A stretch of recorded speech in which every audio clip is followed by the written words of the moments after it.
Chers téléspectateurs, bonsoir et merci d'honorer une fois de plus notre rendez-vous sur ce plateau pour votre journal. Cette semaine, la louange reste au cœur de la croisade de prière et de jeûne de 120 jours qui se poursuit à Koumé, quartier général de la communauté missionnaire chrétienne internationale. Ensuite, le centre de recherche Zacharias Tanefumo a récemment produit les premières gélules de son laboratoire à la base. Enfin, à l'international, les CMCI Canada, Bolivie, Brésil se sont résolument mis au travail après la Convention mondiale pour accomplir le but de la phase 3. Chers téléspectateurs, voilà pour les titres. Tout de suite, le développement.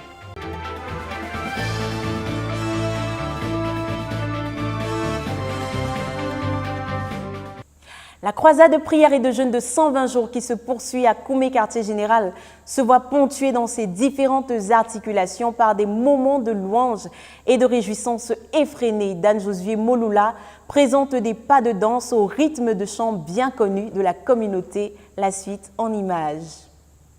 La croisade de 120 jours en cours au quartier général ne s'est pas dérobée de l'une des pratiques qui est désormais établie comme une tradition durant les croisades ces dernières années, à savoir le choix d'un chant déjà existant ou alors composé selon la direction dans laquelle le Seigneur conduit son peuple durant la dite croisade, chant qui tiendra alors lieu d'hymne. On se souvient encore de la dernière croisade de prière de 40 jours à la veille de la Convention, dont l'hymne est passé de « La Convention mondiale arrive » à « La Convention mondiale est là », traduisant alors l'augmentation du seuil de foi en Dieu des frères par rapport à la Convention qui pointait déjà à l'horizon.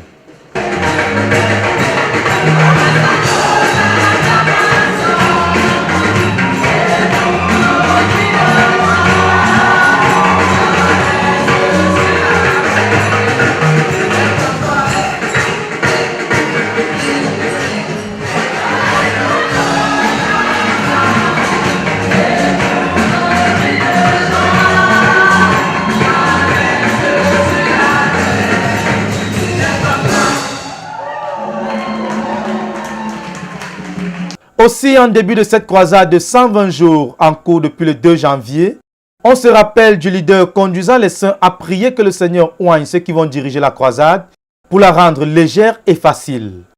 Résolument, le Seigneur a décidé de se tenir avec son peuple réuni, lui qui siège au milieu de la louange en répandant un esprit de louange dans les cœurs des dirigeants des différentes tranches de la nuit qui ont jusqu'ici conduit les saints dans la louange abondante à travers les chants,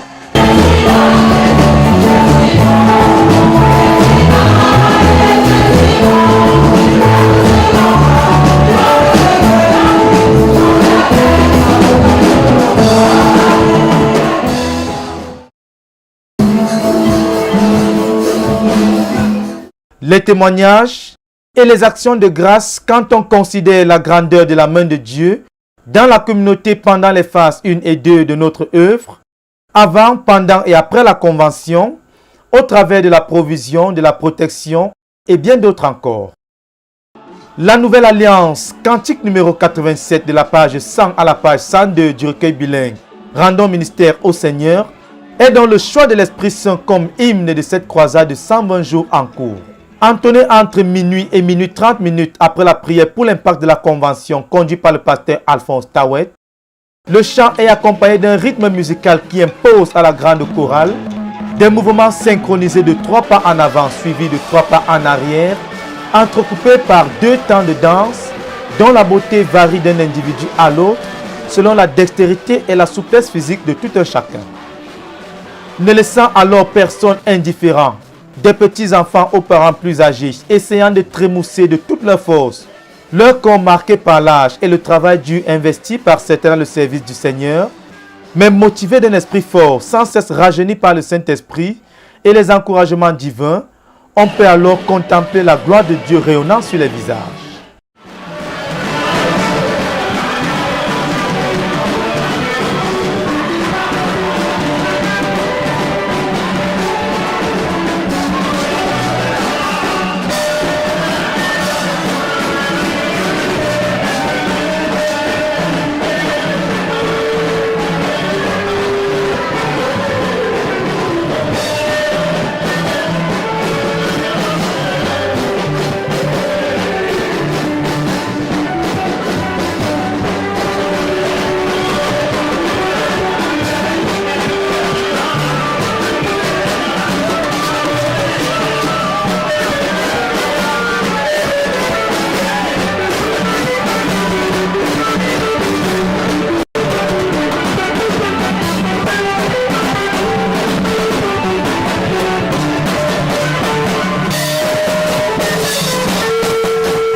C'est donc un véritable moment d'épanouissement des saints dans la présence de leur Père qui a rendu la croisade légère avec des nuits qui s'enchaînent faisant parfois perdre la notion du temps.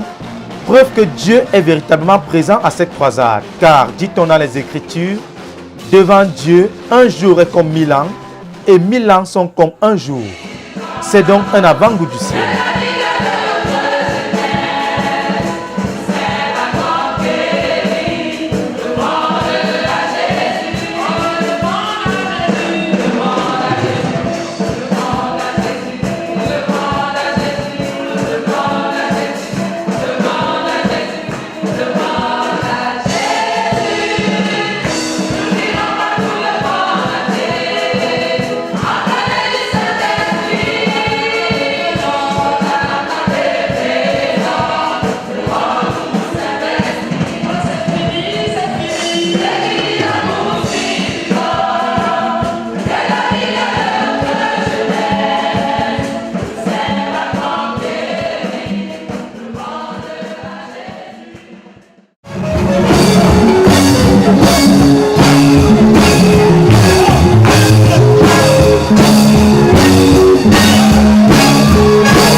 Dokoumé pour la RTVC, Dan Josué Mouloula Bekoum.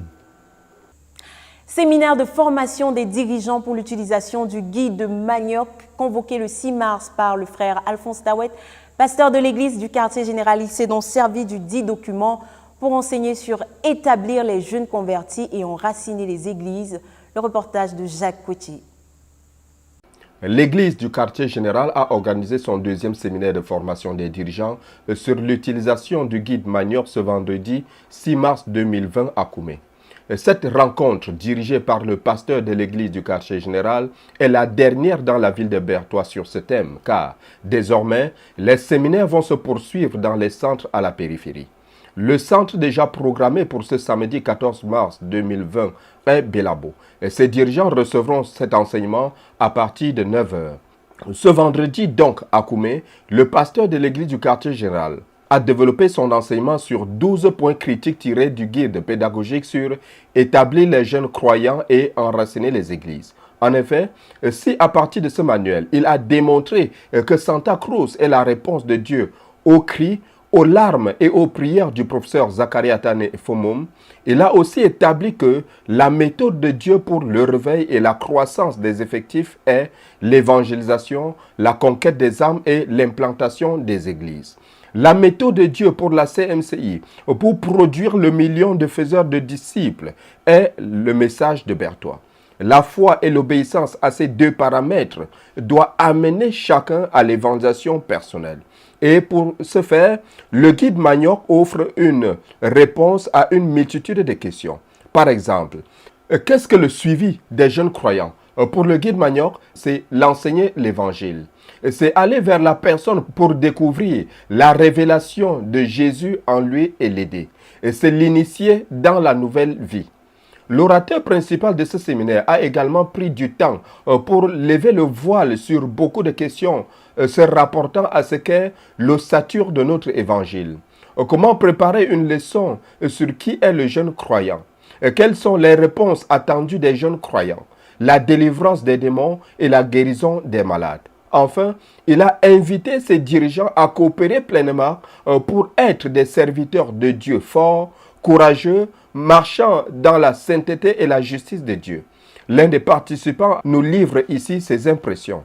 C'est la deuxième fois que je assiste au séminaire concernant l'utilisation du guide manioc, qui est notre document qui va nous aider à entrer dans les localités pour suivre les jeunes convertis. Et ce qui m'a émerveillé le plus aujourd'hui, c'est que j'ai compris des choses que je n'arrivais pas à comprendre. C'est tellement complémentaire le guide manioc. C'est un document à la fois qui peut nous aider à bâtir les jeunes convertis, prêcher l'évangile.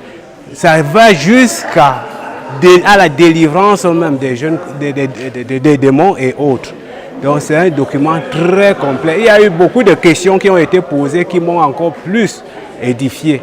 Jusqu'à ce que je ne connaissais pas, ça a complété vraiment ce que je n'arrivais pas à comprendre. Vraiment, c'est un très grand document.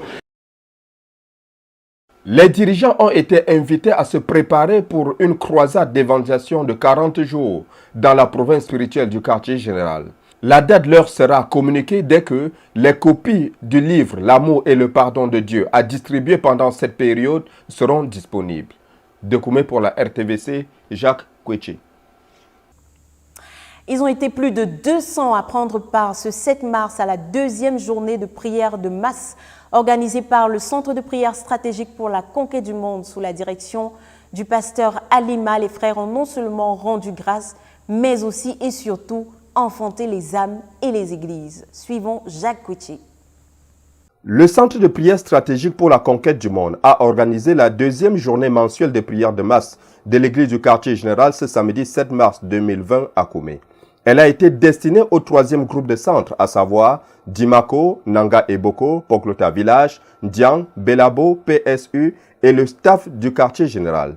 Plus de 200 participants de ces centres ont fait le déplacement pour ce rendez-vous. Il a commencé vers 8h05 et a été dirigé par le pasteur Dieudonné Alima. Ce dernier a conduit les saints rassemblés dans les actions de grâce, la préparation pour la rencontre et la prière proprement dite. L'un des moments critiques de cette période de prière a été celui de l'exhortation dirigée par le pasteur François Alama. Durant son intervention, il a rappelé aux saints rassemblés qu'ils sont en train d'écrire l'histoire de notre ministère et que chacun doit avoir son nom écrit dans le registre de Dieu au ciel. Après leur avoir lu le message de Berthois, il a conduit environ 27 participants à cette rencontre au Seigneur Jésus. La dernière partie de la prière a été réservée à l'enfantement de 16 500 âmes dans le royaume de Dieu et 4 800 églises de maison pour la phase 3. Le passage d'un point de prière à un autre a été ponctué par les louanges des cendres représentées. Et chacun a reçu un sandwich et un plat de riz sauté pour se refaire avant de reprendre la route. Oui, je m'appelle Bala Timothée. Je viens de la localité du village Loussou. Ce qui m'a marqué pour cette journée de prière de masse, j'ai beaucoup eu de conseils. J'ai beaucoup eu de conseils bibliques par rapport au type de péché.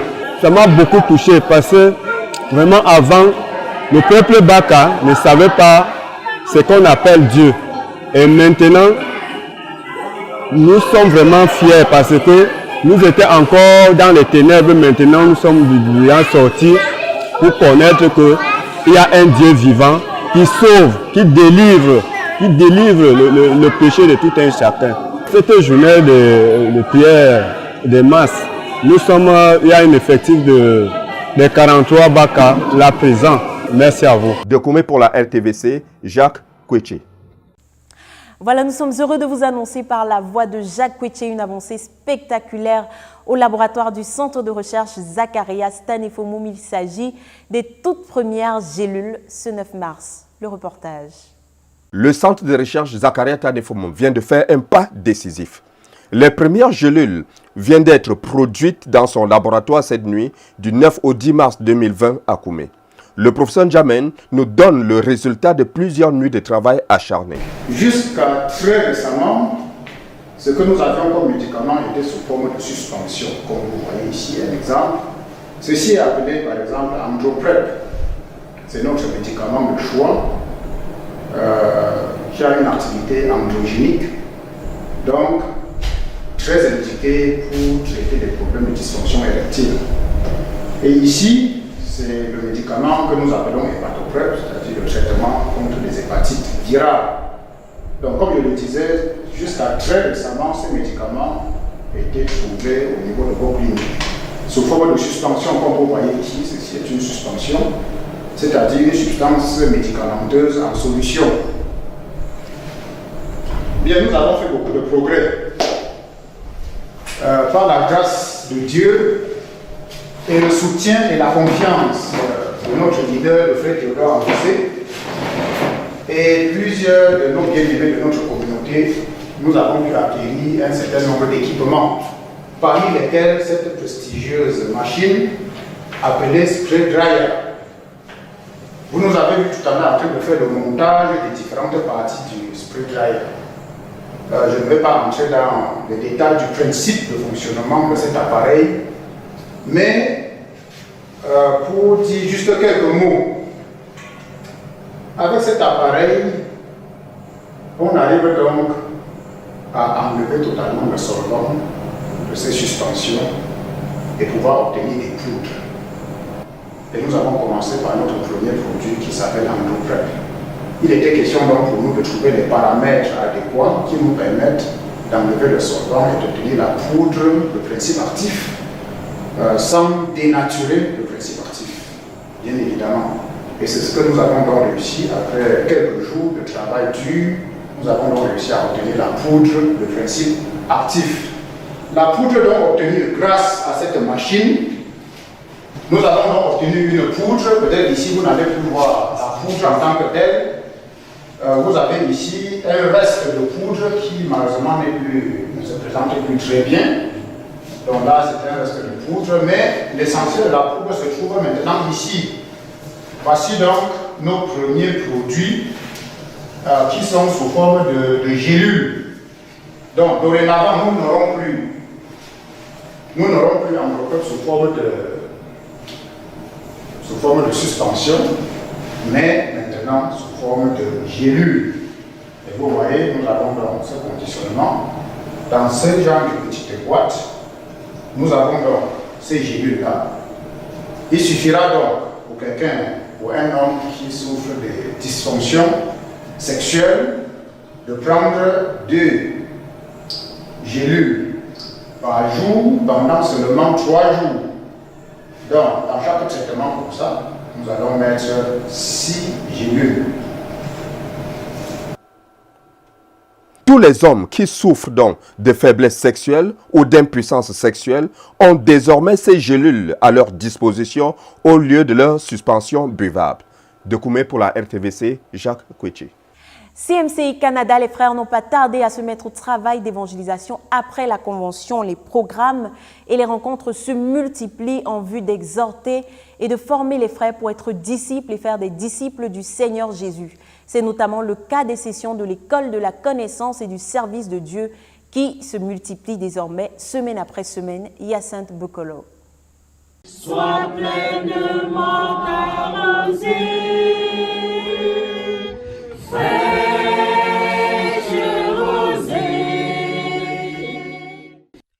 Au retour de Koumé, soit vers la mi-décembre, la congrégation CMC du Canada s'est préparée à implanter la phase 3 de manière pratique au sein de ses différents centres à travers le pays.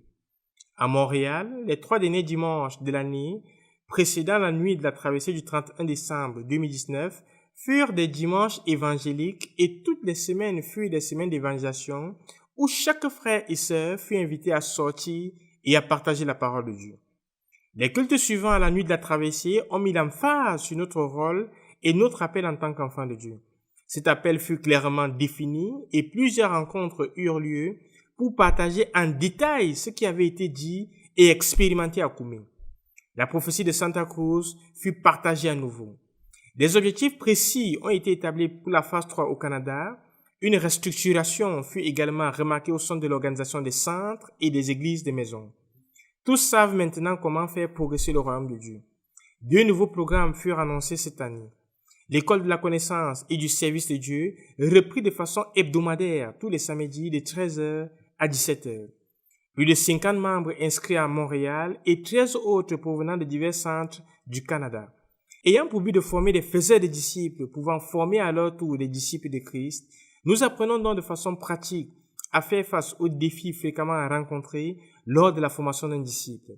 Des outils sont fournis pour assurer le succès et la réussite afin de faire correctement progresser l'œuvre de Dieu au Canada.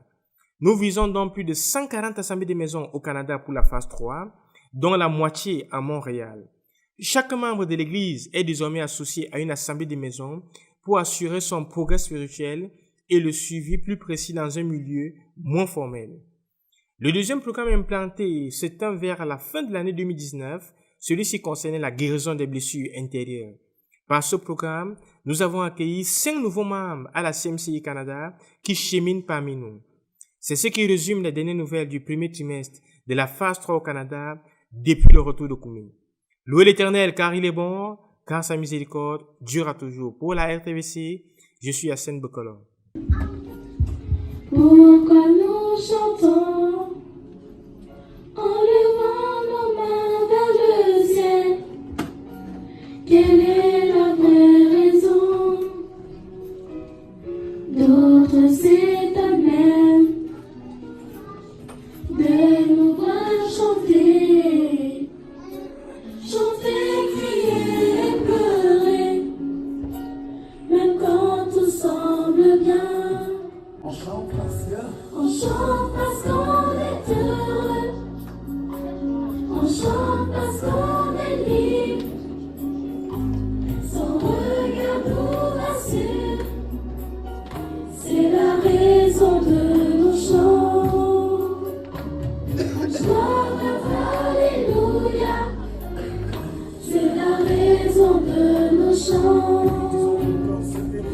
Certains posent la question, pourquoi nous chantons en levant nos mains vers Jésus? Son regard nous rassure, c'est la raison de nos chants.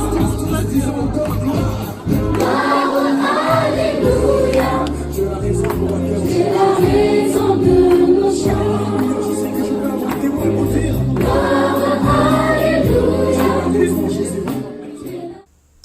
Notre couple missionnaire Jean de Dieu et Marie Nietzsche se sont tout de suite lancés dès le début de cette phase 3 dans une croisade d'évangélisation de 40 jours. Déjà 1000 personnes atteintes pour 500 convertis. Le reportage. Après la Convention mondiale Koumé 2019, la CMCI Bolivie, à travers le couple missionnaire Jean de Dieu et Marina Nietzsche, ont organisé une série d'actions, notamment à travers l'évangélisation et la formation des disciples, pour consolider l'impact de la Convention.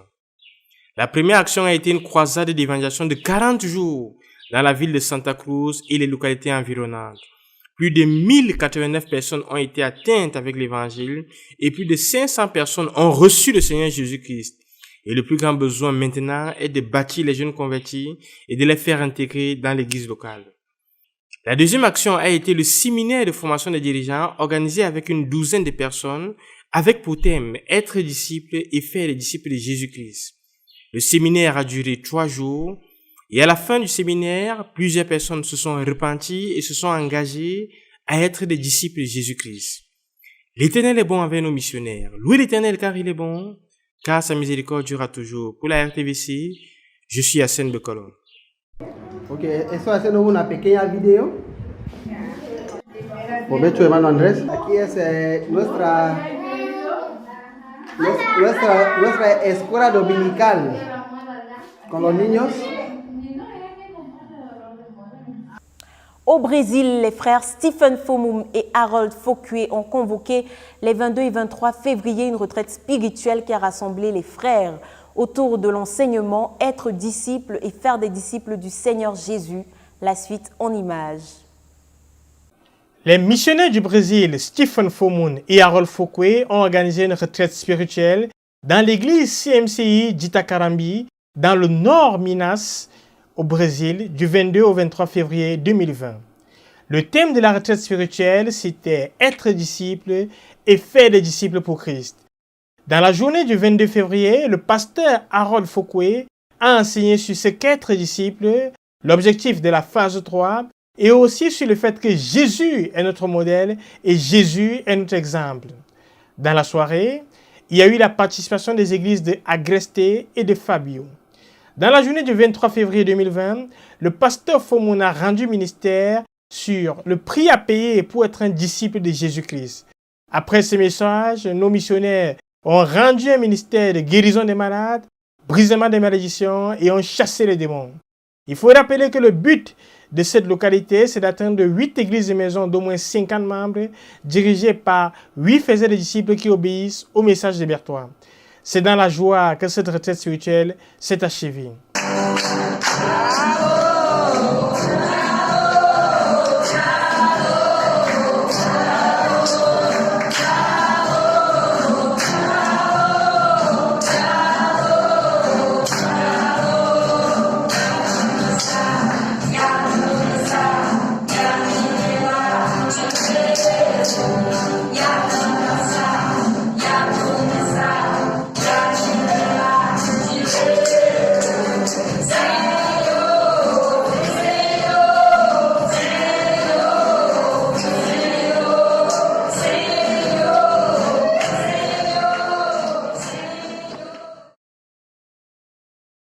Louez l'Éternel car il est bon, car sa miséricorde durera toujours. Pour la RTVC, je suis Hassan Bekalo.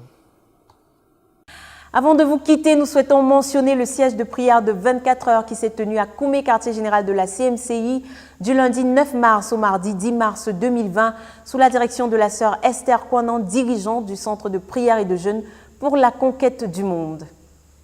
Voilà, nous sommes parvenus au terme de ce journal. Merci de nous avoir suivis.